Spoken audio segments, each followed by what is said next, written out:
So today we are going to take a little journey with checkboxes. Now you may have used them already just to do a simple little check off a list of things to do. Well, today we're going to use them with Power Automate to regulate our flow and get things done, such as sending an email and updating a spreadsheet. And taking this logic, you can do many other things with your own spreadsheets. So if you'd like to learn how to do that, let's hop in, shall we? So the background of the task at hand is around an HR recruitment watch. Now, what we mean by that is to ensure that new candidates are being sent through a process which is then manager approved, and a status that is showing where that is actually at right now. So what is part and parcel of this is that we have appropriate data that we can hand off to our automation flow, and also have this as an operational workbook that people can consult and update and add new candidate information to. Now it's fairly well just stripped down to some bare basics here. We've just got an ID to identify each row individually, which is important for our flow later on, each candidate's name and email, and where they're up to in their prep. So that's the individual HR representative that is working with those particular candidates. Once that reaches the next stage, the manager of HR will approve that that is at a correct space, and then we'll set the status as being prepped. So of our statuses, we have completed, not started, and prepped. Prepped simply means that they're prepped waiting to go to completed, and we'll see what other things we do there. Not started, as the name implies, nothing been done yet, and completed.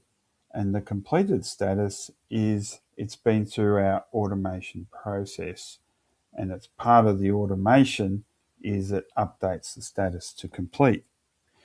Now, these individual checkboxes here, and let me have a look in detail at checkboxes. So a checkbox is simply a new way to represent true or false. With this one here that is currently ticked, you can see that its answer, its response, its contents is true. So this is the Boolean true, yes or no, on or off, from that ilk.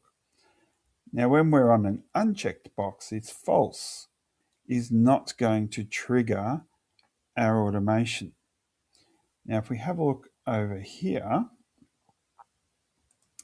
we have a formula. Now the key to this formula is that a couple of things have happened in the spreadsheet. Let's have a look up the top here. So equals and, so all of these must be true. The manager approved equals true, so using our checkbox, that means it's been ticked. And also, the status must not be equal to the two backward facing arrows there, must not be equal to completed, because we don't wish to keep regenerating, as we'll see, a process over and over and over again.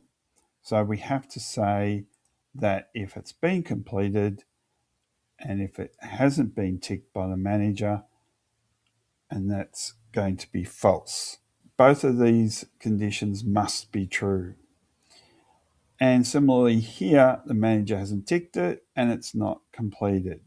And same again, the manager has ticked it, but it is marked completed. So that will give us a false result as well. Now these two, the manager has ticked. It is prepped, therefore it is true. Now it's these true ones, these prepped ones, that will be chosen by our automation. Not started and not completed. Completed would be a repetition of the same process. We just want the prepped ones.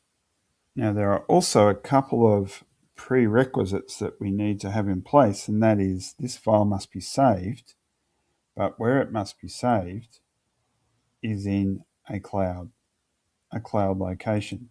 And I'm using OneDrive, and OneDrive will be chosen inside the flow as the place where this file is saved. So with this setup, we have our manager emails that we're going to use in our flow. We have the email trigger where the true responses will be the rows that will be used by the flow.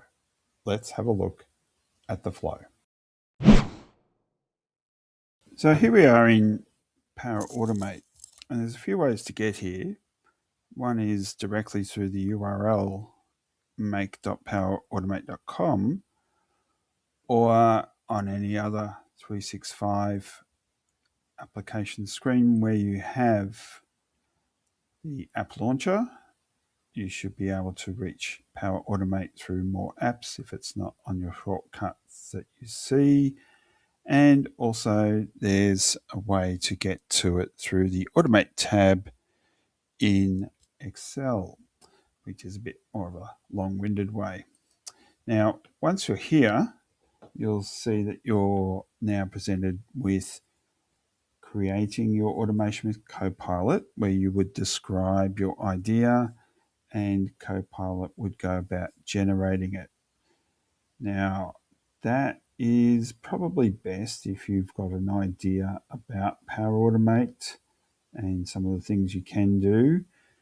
And a good way to start learning about that as well, if you haven't already, is to look at the templates.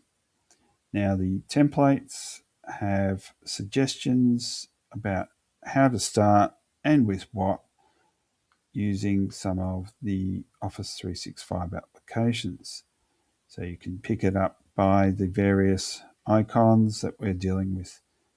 Teams, posting through to Outlook, tasks from Planner, and on and on and on. Now, it will also allow you to use applications outside of 365, and that is always meant to be done with some degree of caution that your applications will be suitable for dealing with your data.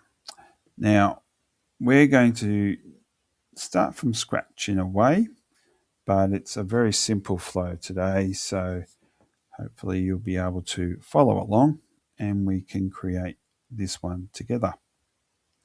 So how we get there is to choose the Create button. Here are some of the ways that we can create a flow from scratch, and it can be done as an automated cloud flow. That is one that is triggered by a particular event. Now that could be something like a file moving to a new folder, an email arriving, a post occurring, and a whole host of other things. So an event triggers the cloud flow to start. There's also an instant cloud flow where you can do the trigger manually, so you're simply pressing a button to start the flow. And the third main one is a scheduled cloud flow where you choose how often and when it runs. That's all at your behest of what you want to happen on your schedule. So that's the one we're going to use today. And when we click it, we're prompted for a few things. Firstly, to give it a name.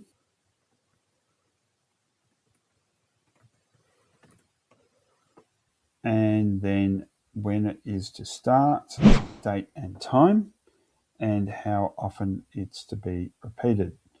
And I want that to run every 4, and here are the time increments you have at hand. So I'm going to run every 4 hours, and that's confirmed by that statement there.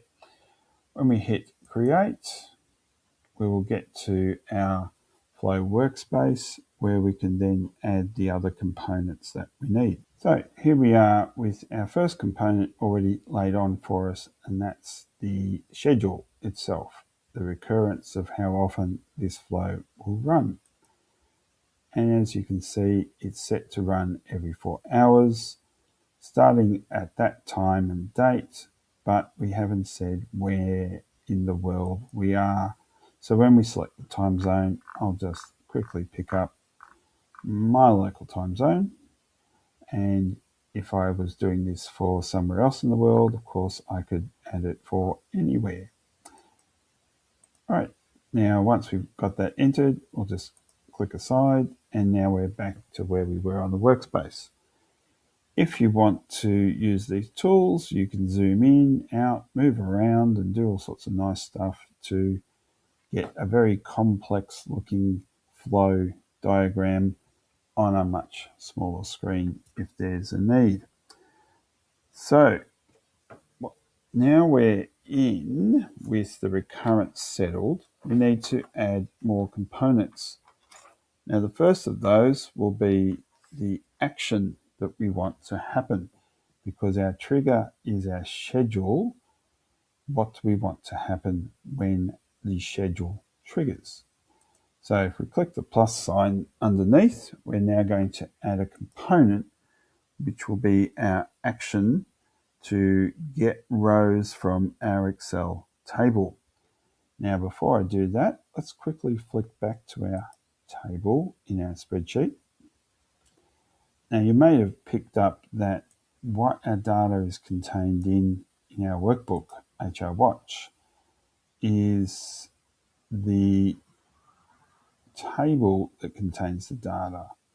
Now that's going to be crucial because our flow needs to find the section of our potentially massive spreadsheet, and it needs to know what rows to operate on.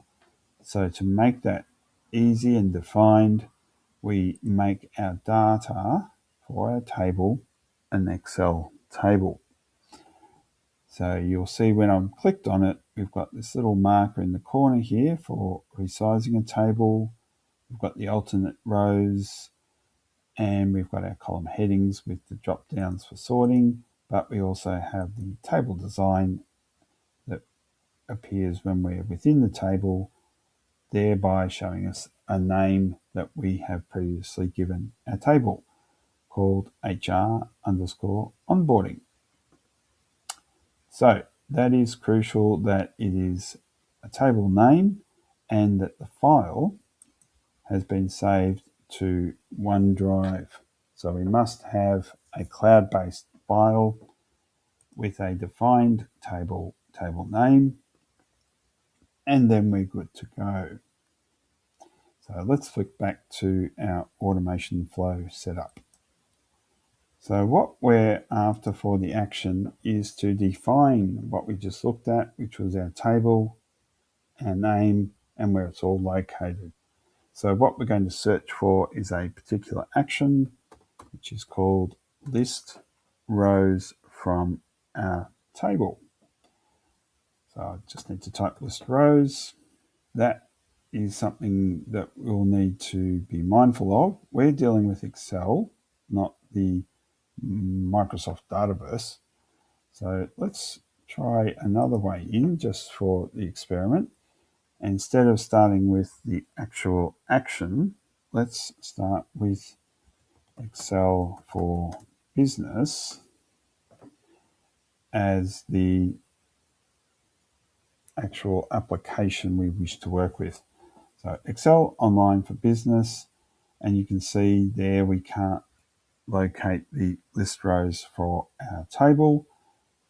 And if we click on See More, then we get all of the actions that Excel has available to us in Power Automate. So here we are with all of our connectors listed, and the one that we're after is this, list rows present in a table. So that is the rows that are going to meet our criteria. So we click on that option for list rows present in a table, and here are the parameters we need to give that action. So the location is firstly that is OneDrive for Business. The document library, if it were SharePoint, it might be a specific thing, but here it's just OneDrive. The file, so once the folders have loaded, we just need to find our way through our path and locate the file at the end of that path.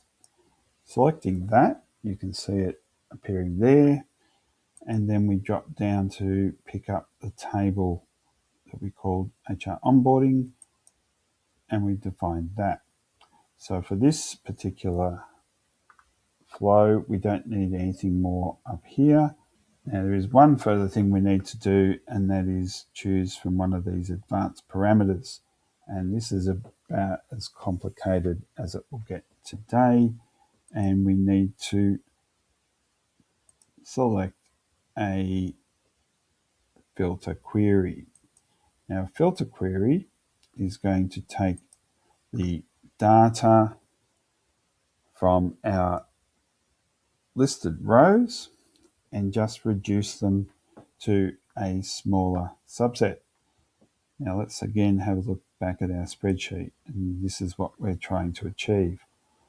We need to filter this column inside the flow to just show any cell that contains the word true. And that is because that will select these prepped ones that haven't been completed, as opposed to any that are not started or have already been completed. So the prepped files for the candidates concerned are the only ones that our flow will do any work on. So let's flick back to our flow, and we need to fill in a small query, and that is email trigger equals true. And in the flow command language, EQ standing for equals, and the true is in a single quote as the contents of the cells under email trigger in the table. Let's have a look at them here. So email trigger is the column, and we want those that are true. So with that in place, we can click outside again, and we can go on to our next step, which is to add what's called a control to our flow. Now the control will act like in other programs and other coding sequences. It will act as a loop to complete an action on all of the rows until each row or all rows have been applied the two actions we're going to do in this loop. So we hit the plus sign to look for our control, which is called apply to each. Now apply to each as a control, when we select it, you can see that we can do certain actions inside that. So that's the loop component of it. You can see here, it's got a little symbol going around in the square there. Now, what we need to select is the data that we're going to apply the two actions that we're going to create here, the data that we're going to apply those actions to. And that's from the previous step, list rows present in a table. So we got our filter in place, so we need to select that filtered data. So when we click in here and we choose to add the dynamic value of what has come from our previous list rows, and that is the list of items, as you can see here. So we've now selected those to apply to each of the rows in the data with the next two steps that we're going to add here. So clicking one of those, we're going to firstly send an email to the line manager for those candidates. So we're going to need to look for the email component or action, and that is called, believe it or not, send an email. But it is send an email v2, which is here under Office 365 Outlook. So we select that one because that's the Outlook we use. So the first step in setting up the email is to send it to someone. And in this case, we're going to look up from the data that we have queried the manager that needs to know about the progress of this particular candidate. Sometimes you can just simply start typing an email that is within your tenant, so that will appear. But this time we need the dynamic placeholder that will change based upon each candidate's manager. Now, you'll see we're only got the option to enter some 2 or more characters to look for an email address. And this setting here allows us to use dynamic content instead of typing an actual address. So when we click in here, we can then choose that dynamic content from the little lightning bolt, and that brings up the list rows present in a table data set, and the only selections we can make shown here are not the ones we want, so we need to see more. And from that set, we can now see those familiar fields that we had on our spreadsheet, starting with candidate ID. And the one we want to send to is the leader manager email. So with that selected, we can now fill in the rest of the email components to send a email through the flow. And the subject will be action required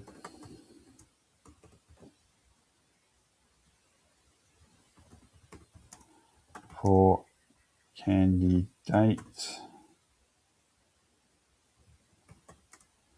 and we could do something here as well, and that will be the candidate's name, so we can include that in the subject line. Again, can't see all of the table data fields, so we'll choose see all and click on candidate name, and I'll just make this real quick here. That is, please action the file of, and we'll put the candidate name in again.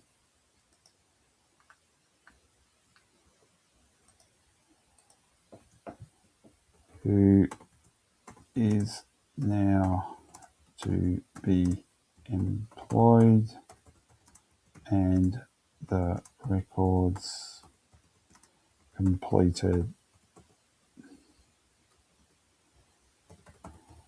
or something to that effect. Just sign it off. You get the idea, I'm sure. So, HR manager. All right. Now, some of those other fields that you might have in an email, you can also add. You can CC and BCC, add attachments, reply tos, and a host of other things. So that's number 1 done. Number 2 is we now need to update each row in the status field to read as completed. So this time we're looking for update a row.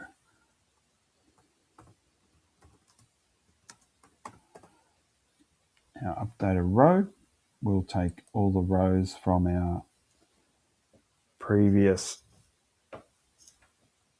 data set and we'll add them based upon the file location again. So we need to specify that once more.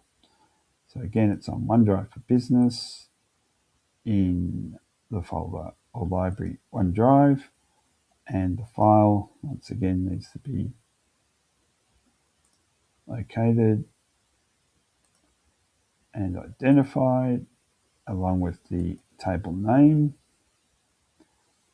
HR onboarding. Now, here's where we need to define a couple of things.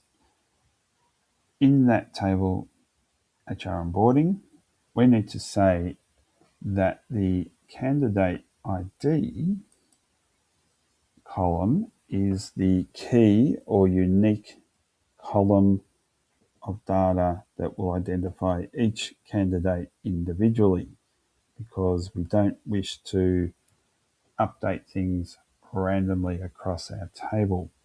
So the key column is candidate ID, and the value we're coming from or using is in our rows that were selected earlier with our query, and we find the candidate ID from there. So that will match the file and the little subset of data that we've already selected. So the advanced parameters aren't that advanced in this case. Now it's just saying that the status needs to be updated for each of these. So we selected that status and we want just the word completed placed within. Okay, so quick review. We've defined our file and table. The column candidate ID is going to be a unique aspect of that table, and the value from the data we got originally with our query is going to match the candidate ID of the file. But what we want for each when we're doing this loop is to update the status to completed. Okay, so with those two things in place for the apply to each, let's do a save finally. So once saved, we're always recommended to test our flows. So I'll go to the flow that it has been using prior to this, and it's the same setup. It's taking the same data from the same file, doing the same things, sending an email, updating a row, and so on. Okay, so for a bit of the magic, I want to show you the mail arriving as we're doing the test. Okay, so with all that in place, let's click on the test button. Doing it manually, click on test and run the flow. So that's all ticking off now. You can see these green ticks here, and there is our email. So remember those action lines we were talking about? So if I click to open it, you can see that's all looking hunky-dory. Then we've done a good thing. We've created a flow that from a spreadsheet where we have now got updated data. You can see that the two that were created for us, these two that were set at the previous status, are now showing as completed. So that the set of data has given us the basis for a flow that you could change and modify to suit for any number of use cases where you need to use something like a checklist or a checkbox and have something automatically happen to save you some time and make sure that the jobs are getting done. So I hope you enjoyed that. And if you like what we've done for you on this channel, please like and subscribe. And if you'd like to have anything specific, any other Excel topics you'd like to run through, please make sure you leave a comment and I'd love to produce something for you that you've asked for. Righto, I'll leave you there and I look forward to seeing you on the next one. Bye for now.